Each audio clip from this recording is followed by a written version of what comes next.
Many people who headed west, either by ship or by wagon, back in the mid-1800s were pro-American, or at least pro-opportunity, which America is called the land of opportunity. It was just a matter of time before the United States would manifest its destiny to have the land from sea to shining sea. But not everyone had a positive view of America, such as the Mormons. Mormonism started in 1830 over in New York. They believe a bunch of things that are at odds with the Baptist, Protestant, and Catholic doctrines, who view them as heretics. So the Mormons were pushed out, not welcome in many towns, and they continuously fled until they made their own little town called Nauvoo over in Illinois. This is where we meet Sam Brannan. He's a kid living in an abusive home, and when he had the chance at 14 years old, he fled to Ohio to live with his sister and brother-in-law. There in Ohio, he became an apprentice at a printer shop, learning that trade. Soon, his brother-in-law converted to this new religion called Mormonism. From there, his sister and he himself converted and went all in. He was called to be a missionary, but before that, his dad died, and he inherited some money. So he moved down to New Orleans to join up with his brother, and they bought a printer's press. The plan was to start a newspaper. He also invested in the booming housing market over in Cleveland. His brother ended up getting yellow fever and died, and then the market busted, leaving him with worthless property. So Sam moved back to Ohio and became a missionary. He met a gal that he liked, and they got married, and they had a kid. Then he went out to the mission field where he was assigned, met another gal that he liked, married her too, abandoning his first wife for her. This new couple had 4 kids. By the time Sam was 25, he started a Mormon newspaper aptly named The Prophet. He ran the newspaper with one of Joseph Smith's brothers, William. One day, Joseph Smith and another of his brothers, Hiram, were in jail in Illinois because they incited a riot. Turned out, Smith ordered a newspaper to be destroyed because they were non-Mormons and were printing unpopular things about him. And they were also being tried for treason. Joseph was technically the mayor of the town of Nauvoo and was also running for president of the United States, so it was a very interesting case. Well, about 200 or so people rushed the jail and shot Hiram in the face, and then Joseph, but then he jumped out of a second-story window and fell to his death. And then they shot him a few more times just for good measure. At this point, the Mormons were in crisis mode. Their leader, prophet, and mayor was dead. They decided they needed to leave the United States and go west. But there was also the issue of who would be their leader. Sam Brannan believed it should be Joseph's brother, William, but the majority decided to put a man named Brigham Young instead. The fact that he was not in favor of Young's appointment was viewed as a dire sin, and he was disfellowshipped, excommunicated. About a year later, he was reinstated into the church and was called to lead the New York faction of Mormons to the west. All eyes were set on this new land called California, specifically Northern California. So while Brigham was to lead the overland camp, Sam chartered the ship from New York around Cape Horn to the Sandwich Islands for a pit stop and then to California. While in Honolulu, a guy you may know if you saw my episode about him, Commodore Robert Stockton, boarded the ship and inspected it. He told Sam about the plan to overtake California for the United States. Sam was not too happy about this. He, like all other Mormons at this time, hated the United States. But he sailed on. When they got to the Yerba Buena, the small fishing village that we now know as San Francisco, he looked out into the distance and soon he screamed these words, "By God, there's that damned American flag!" From Yerba Buena, they set out to find a place to call their own. They settled on a nice area in Central California near a river and called this land New Hope. This is the modern city of Ripon, which is between Stockton and Modesto. There was not much hope for New Hope. It died out pretty quick. And soon, it was learned that Brigham decided not to go to California. He figured that the area near the Great Salt Lake would be a better option because the Americans were all about going to Oregon and California and Washington. Nobody seemed to care about Utah, other than using it as a pit stop. Sam loved California too much and decided to stay, while a bunch of the Mormons then went on to Utah to join up with their leader. And after a while, Sam grew further and further from the Mormon faith.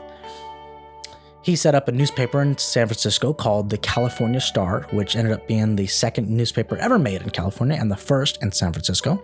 And then he opened up a store at Sutter's Fort over in Sacramento. Now, one day, word got to Sam about gold being discovered. He went out to John Sutter's house and asked if it were true. It was. And he was told to keep it a secret. He did, for a little while. Just long enough to buy a bunch of land, buy a bunch of gold mining supplies, rack up the prices. For example, a gold pan he bought for 20 cents sold for $15. He told his newspaper men to type up a report about gold in the Sacramento area. But as soon as they heard about it, they got up and left to go mine for gold themselves. So he got himself a little bottle of gold and took a ferry down to San Francisco. And as soon as he got off the boat, he started waving his hat and screaming, "Gold, gold, gold from the American River." You could call Sam Brannan the Paul Revere of the gold rush. Soon, Sam opened a few more shops, verbally leased government-owned land to his Mormon buddies, and charged them a 30% finder's fee for any gold that they got. In the Mormon archives, they claim this to be evidence of him taking tithes from the church members, but it isn't accurate. It was pretty evident that he left Mormonism, and the people then sent their tithes to Brigham in the mail. As Sam got more and more rich, Brigham Young tried to take over the newspaper Sam ran, but he ended up selling it just in time to another company to create the Daily Alta California newspaper. Young also sent tithe collectors to California to get the millions that they believed that they were owed from tithes by Sam. But he had left Mormonism, and he declined. He did give them some money as like a parting gift, but not the huge amount that they were hoping for. Eventually, the governor was asked by the Mormon miners if they really had to give 30% to Sam for a finder's fee. And the guy laughed at him and told him, "This is government land, and if you're foolish enough to pay Brannan, he'll take it." They quit paying after that. Also, his wife left to go live in luxury over in Switzerland with Sam's money. Sam then went to be a rabbit with the ladies of the night, which gave him a certain reputation. At one point, over in San Francisco, a group of Chileans got attacked by some drunk Americans. This ticked off Sam, and he organized a group called the Vigilante Justice Group, where he was president. This group hung, deported, jailed, and sentenced people to hard labor for various crimes. You've heard of the Crips and the Bloods, right? Well, back then in San Francisco, the two notorious gangs were the Hounds and the Sydney Ducks. The Vigilante group fixed the gang problem real quick. San Francisco became a law and order kind of city after that. The Mormon archives say that he was disfellowshipped, excommunicated, for his actions in this group as well. Sam continued to buy up land, raise the prices like crazy, and even started looking at other places like Hawaii and Southern California. He even tried to take over Hawaii. Yeah, let me explain. Hawaii had an interesting relationship with the United States, and in the mid-1800s, the U.S. was expanding, as we all know. There were other expansion efforts being made that you might not know about. They were secret expansion attempts, such as Cuba, Nicaragua, Lower California, Sonora, and two separate attempts for northern Mexico. Well, for Hawaii, it was taken over by Great Britain for a little bit back in 1843, and then France tried to take it over a few years later. So the Hawaiian government set up a top-secret treaty of sorts that said if France were to attempt to take over Hawaii, then Hawaii would cede all of its land to the United States. This was made in 1851. Rumors spread that King Kamehameha III was pretty much giving up his kingdom and was ready to retire and get some sort of pension for giving the United States his kingdom. But both Britain and the United States publicly stated that they wished to see Hawaii continue to be a sovereign land. But in 1851, Sam Brannan and a bunch of other people sailed to Hawaii to basically take it over. But the rumors were not as simple as they seemed. This top-secret deal was the nuclear option for Hawaii. In case of French takeover, break glass type of thing. Once Sam realized this, he left. He went there thinking he could cozy up to the king and be appointed governor general and his buddies governors of the different islands. That wasn't going to happen. To add insult to injury, when Sam got back to San Francisco, there was a big crowd and they were all asking, well, have you taken the islands? Who's the king? Is it you? To bring this Hawaii thing to a close for those that might be curious, the United States rejected this top secret deal from the king, and it brought the idea to the forefront of Congress's mind. In 1893, some pro-American businessmen overthrew the Hawaiian government and annexed it to the United States 5 years later. Then, 60 years later, Hawaii became a state. Now back to Brannan. His wife that went to Switzerland came back after Sam Jr., their son, graduated from college, and she found out he'd been a busy bunny. So she got a divorce, forcing him to liquidate his entire empire and giving her half of the money. He was pretty much destroyed from there. But he kept on, though, and built himself a brewery and turned into a severe alcoholic. He was one of those kind of guys that also had new ideas all the time, and came up with an idea for a luxury city over Napa Valley. He wanted to create a Saratoga in California, Saratoga Springs being a fancy city over New York. But he was drunk when talking about this idea, and instead of saying Saratoga of California, he said Calistoga, California. And that's why we have a city named Calistoga. He built the town to be a place for the elite and was squeezing out the poor pretty quick. At one point, he tried to repo a steam pumping plant and sawmill after a few drinks and was shot 8 times, but like Rasputin, he lived. Sam's demise kept going deeper and deeper to the point that he was totally bankrupt. He set his sights onto Mexico, buying $1.5 million in Mexican bonds to support Benito Juarez against Maximilian. At this point, Napoleon III appointed Maximilian to be the Emperor of Mexico.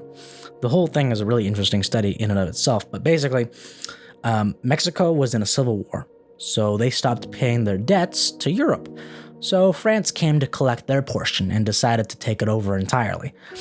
Both sides of the Mexican Civil War didn't really want the French, so neither of them would team up. And then the United States Civil War ended, and they were in support of Juarez over Maximilian. So they threatened war with Austria, which Maximilian was the Duke of, so both Austria and France said, yeah, never mind. So the whole Mexican takeover thing, and they left. This was really good news for Sam, who then was given 1.5 million acres of land.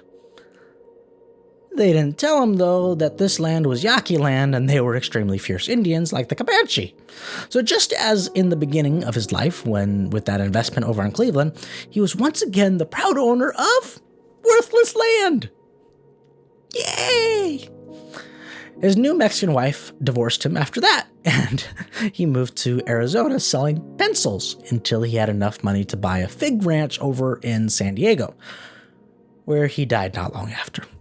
He was unclaimed for about a year, just rotting away in a morgue, until one of his sons could afford a burial and give him a simple wooden stick as marker. Eventually, some random person got him a real tombstone, so that's cool. If you liked that clip, you'll love the full podcast.